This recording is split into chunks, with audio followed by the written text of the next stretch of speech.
নমস্কাৰ বন্ধুসকল, আজি এটা নতুন ভিডিঅ' লৈ আপোনালোকৰ ওচৰত আহিছোঁ। এই ভিডিঅ'টোৰ জৰিয়তে আপোনালোকে আজি এটা নতুন কথা জানিব পাৰিব। এটা নতুন ভিডিঅ' এটা বিষয় লৈ আহিছোঁ। এই বিষয়টো হৈছে আমি আমাৰ জীৱনটোক কেনেকৈ সৰ্বাংগ সুন্দৰ আৰু সুখী কৰি তুলিব পাৰোঁ তাৰ বিষয়ে কেইটামান বিষয় তিনিটা বিষয় আলোচনা কৰিবলৈ লৈ আহিছে। এই বিষয়টোকেইটা অত্যন্ত আমাৰ জীৱনত প্ৰভাৱ পেলায় আৰু এই বিষয়সমূহ আলোচনা কৰাৰ আগতে এটা কথাই আপোনালোকক ক'ব বিচাৰিছোঁ, যদি মোৰ এই চেনেলটো এতিয়ালৈকে ছাবস্ক্ৰাইব কৰা নাই আপোনালোকে ছাবস্ক্ৰাইব কৰিবলৈ নাপাহৰিব। ভিডিঅ'টো ভাল লাগিলে শ্বেয়াৰ লাইক কৰিব নাপাহৰিব। গতিকে আহক আমি এই ভিডিঅ'টো আৰম্ভ কৰোঁ। আজি এই ভিডিঅ'টো হৈছে আমাৰ জীৱনৰ আটাইতকৈ অত্যন্ত গুৰুত্বপূৰ্ণ, কাৰণ কিয় আমাৰ যিকোনো বয়সৰ বা যিকোনো সময়ত যিকোনো পৰিস্থিতিত আমাৰ শৰীৰটো বিভিন্ন ধৰণে আমাৰ ৰোগ হ'ব পাৰে বা আমি কিছু ক্ষেত্ৰত আমি কেতিয়াবা দুৰ্বল অনুভৱ কৰিব পাৰোঁ। গতিকে এই ধৰণৰ কিছুমান কথা, কিছুমান সৰু অভ্যাসে আমাক বহু ক্ষেত্ৰত আমাক শৰীৰটোক সুখী আৰু নিৰোগী কৰি ৰাখিব পাৰে।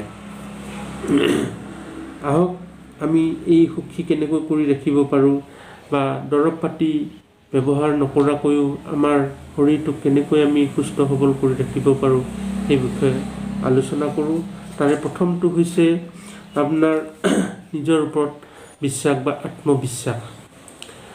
আমাৰ শৰীৰত সাধাৰণতে বেছি সংখ্যকে আমি অনুভৱ কৰোঁ যে আমাৰ শৰীৰটো যেতিয়া বেয়া লাগে বা কিবা কাৰণত যদি আমাৰ শৰীৰত বেমাৰৰ উপস্থাপন হোৱা বুলি আমি গম পাওঁ, তেতিয়া আমি হতাশ হৈ পৰোঁ। এই ক্ষেত্ৰত আমি লাহে মনটো দুৰ্বল হৈ যায়। মনটো প্ৰথমতে দুৰ্বল হোৱাৰ পিছত লাহে শৰীৰটো দুৰ্বল হ'বলৈ আৰম্ভ কৰে। গতিকে আমি সকলোৱে সকলোৰে এটা অভিজ্ঞতা আছে যে আমাৰ শৰীৰত যিকোনো মুহূৰ্তত বা যিকোনো সময়ত আমাৰ বেমাৰ আজাৰ হ'ব পাৰে। গতিকে আমি পোনপ্ৰথমে আমাৰ মনটোক সুস্থিৰ আৰু সবল আৰু আত্মবিশ্বাসী হ'ব লাগিব যে আমাৰ যিকোনো সময়ত আমাৰ বেমাৰ হ'ব পাৰে, কিন্তু এইটো সোনকালে অতি কম সময়ৰ ভিতৰত ঠিক হৈ যাব। এনেকুৱা ধৰণৰ কিছুমান পজিটিভ থিংকিঙে আমাৰ শৰীৰক সদায় সুস্থ সবল কৰি ৰাখিব পাৰে। গতিকে আপোনালোকক ক'ব বিচাৰিছোঁ, যিকোনো মুহূৰ্তত যিকোনো সময়ত আপোনালোকৰ শৰীৰত যদি বেমাৰৰ উপস্থাপন গম পায় বা ধৰা পৰে, তেতিয়া আপোনালোকে হতাশ নহ'ব, আত্মবিশ্বাসী হওক, অতি সোনকালে আপোনালোকৰ আগৰ অৱস্থা ঘূৰাই পাব। গতিকে আপোনালোকে নিজৰ মনটোক দুৰ্বল কৰি নেপেলাব। সেইটোৱে হ'ল 1 নম্বৰ টিপছ। 2 নম্বৰ টিপছ হৈছে আমাৰ এটিটিউড বা দৃষ্টিভংগী।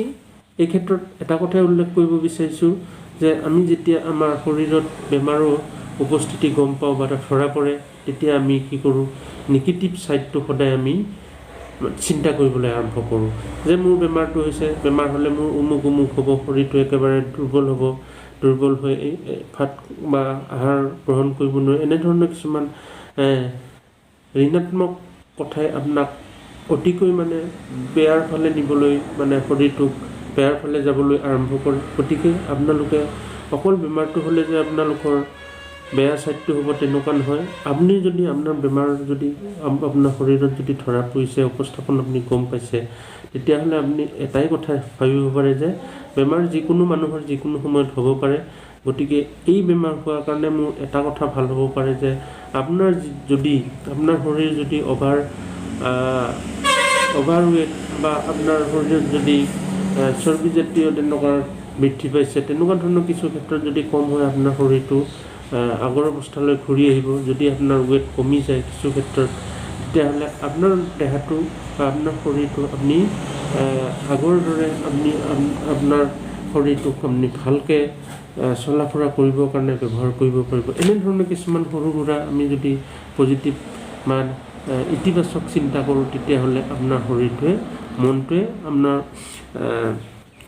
হতাশ হোৱাৰ পৰা আপোনাক বহু ক্ষেত্ৰত দূৰত ৰাখিব। গতিকে আপোনালোকে বেমাৰটো হোৱাৰ লগে লগে আপোনালোকে নেতিবাচক কথাবিলাক বেছিকৈ ভাবাৰ সলনি ইতিবাচক কথাবিলাক ভালকৈ চিন্তা কৰক। দেখিব আপোনাৰ শৰীৰটো নিজে নিজে কিছু সময়ৰ পিছত বা কেইদিনমানৰ পিছতে আকৌ আপোনাৰ আগৰ অৱস্থালৈ ঘূৰি আহিছে। এতিয়া আহোঁ ৩ নম্বৰ কথাটোলৈ। ৩ নম্বৰ কথাটো হৈছে আমাৰ শৰীৰত যেতিয়া বেমাৰ বা যিকোনো ৰোগ উপস্থাপন আমি গম পাওঁ, তেতিয়াই আমি কি কৰোঁ, আমাৰ ভৱিষ্যতৰ কথাবোৰ বেছিকৈ আহিব, ল'ৰা ছোৱালীৰ কথা চিন্তা মনলৈ আহিব, পৰিয়াল সংসাৰৰ কথা কথাবিলাক আপোনাৰ মনলৈ বেছিকৈ আহিব। গতিকে আমি যেতিয়া আমাৰ শৰীৰত যেতিয়া বেমাৰৰ উপস্থাপন আমি গম পাওঁ, আপোনালোকে এটাই কথা মনত ৰাখিব যে আপোনালোকে ভৱিষ্যতৰ কথাবিলাক বৰকৈ চিন্তা নকৰি বৰ্তমান সময়ত যি অৱস্থাত আপোনালোকে চলি আছে সেই কথাবিলাক আপোনালোকে গুৰুত্ব দিয়ক, ব্যস্ত হৈ থাকিবলৈ চেষ্টা কৰক। দেখিব আপোনাৰ ৰোগ বা যিকোনো বেমাৰ আপোনাৰ শৰীৰত যদি ধৰা পৰিছে, লাহে লাহে আপোনাৰ শৰীৰটো আগৰ অৱস্থালৈ ঘূৰি আহিব। আত্মবিশ্বাসী হওক, ব্যস্ত হৈ থাকক। গতিকে এই গোটেইখিনি আপোনালোকে যদি নিয়মসমূহ যদি মানি চলে, তেতিয়াহ'লে দেখিব আপোনাৰ শৰীৰটো আগৰ অৱস্থালৈ ঘূৰি আহিছে। গতিকে আপোনালোকৰ ভিডিঅ'টো যদি চাই ভাল লাগিলে তেতিয়াহ'লে শ্বেয়াৰ বা ছাবস্ক্ৰাইব কৰিবলৈ নাপাহৰিব। গতিকে সদৌ শেষত সুস্থ হৈ থাকক, সুখী হৈ থাকক, ৰোগমুক্ত হৈ থাকক। ধন্যবাদ।